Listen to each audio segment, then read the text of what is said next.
Hi friends, welcome back to my channel. ఈరోజు recipe వచ్చేసి mutton dum biryani. మీకు ఇప్పటి వరకు ఎవరు చెప్పని టిప్స్తో బిర్యానీ రైస్ పొడి పొడిలాడుతూ ఎలా ఉడికించుకోవాలి, అలాగే మటన్ పీసెస్ అడుగు పట్టకుండా పర్ఫెక్ట్గా ఎలా కుక్ చేసుకోవాలో నేను చెప్పే కొలతలను ఫాలో అవ్వండి. ఎన్ని కేజీల మటన్ బిర్యానీనైనా చాలా సులువుగా చేసుకోవచ్చు.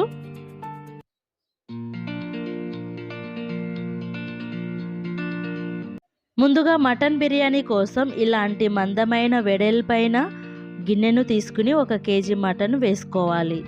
బిర్యానీ వండే గిన్నె మందంగా ఉంటే అడుగు పట్టకుండా ఉంటుంది. లవంగాలు, యాలకులు, చెక్క, షాజీరా, బిర్యానీ ఆకును వేసుకోవాలి. 4-5 పచ్చిమిరపకాయల చీలికలు, 2 టేబుల్ స్పూన్ల కారము, 2 టేబుల్ స్పూన్ల ఉప్పు, 1 టేబుల్ స్పూన్ అల్లం వెల్లిగడ్డ పేస్టు, 1 అర స్పూన్ పసుపు, ధనియాల పొడి,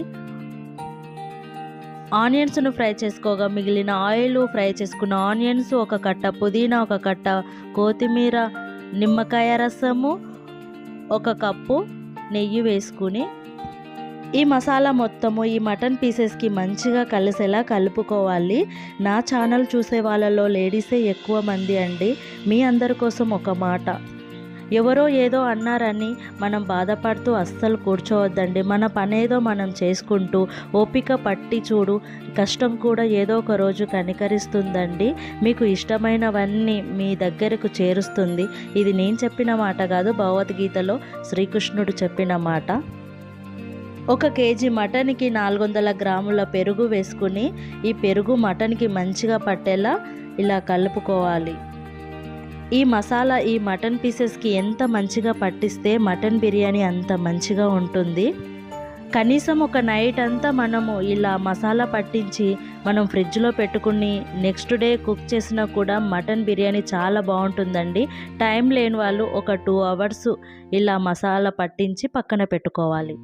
1 గ్లాస్ బాస్మతి రైస్ను వేసుకుని వాటర్ వేసి 2-3 సార్లు ఈ రైస్ని మంచిగా క్లీన్ చేసుకోవాలి.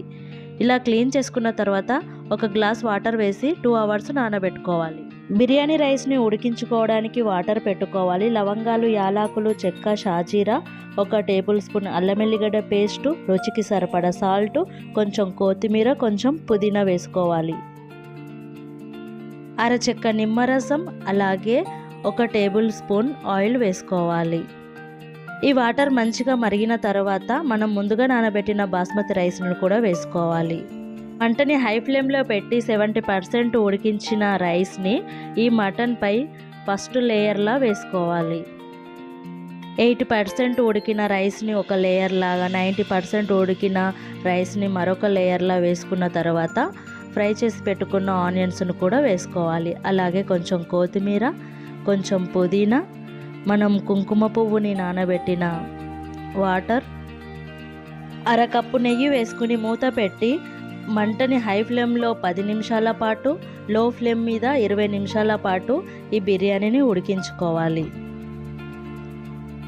స్టవ్ ఆఫ్ చేసిన ఒక 20 నిమిషాల తర్వాత మూత తీసి చూడండి రైస్ ఎంత పర్ఫెక్ట్గా ఉడికిపోయిందో.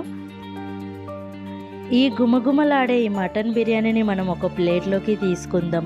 10 నిమిషాల పాటు హై ఫ్లేమ్ మీద, 20 నిమిషాల పాటు లో ఫ్లేమ్ మీద మనం మటన్ బిర్యానీని వండాము అంటే మటన్ పీసెస్ అసలు అడుగే పట్టవండి. చాలా పర్ఫెక్ట్గా వస్తుంది. మటన్ పీసెస్ కూడా పూర్తిగా ఉడికిపోతుంది. ఒక్కసారి చూడండి మటన్ బిర్యానీ ఎంత పర్ఫెక్ట్గా వచ్చిందో. నా స్టైల్లో ఈ విధంగా మటన్ బిర్యానీని మీరు చేశారు అంటే ఎన్ని కేజీల మటన్ బిర్యానీనైనా సులువుగా చేసుకోవచ్చండి. ఈ మటన్ బిర్యానీ టేస్ట్ మాత్రం చాలా అంటే చాలా బాగుంటుంది. నా స్టైల్లో ఒక్కసారి ఈ మటన్ బిర్యానీని ఇంట్లో కుక్ చేస్తారు కదా, మీకు ఎలా కుదిరిందో నాకు కామెంట్లో చెప్పండి.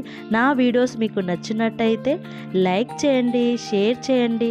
మరిన్ని వీడియోస్ కోసం నా ఛానల్ని సబ్స్క్రైబ్ చేసుకోవడం మాత్రం అస్సలు మర్చిపోకండి.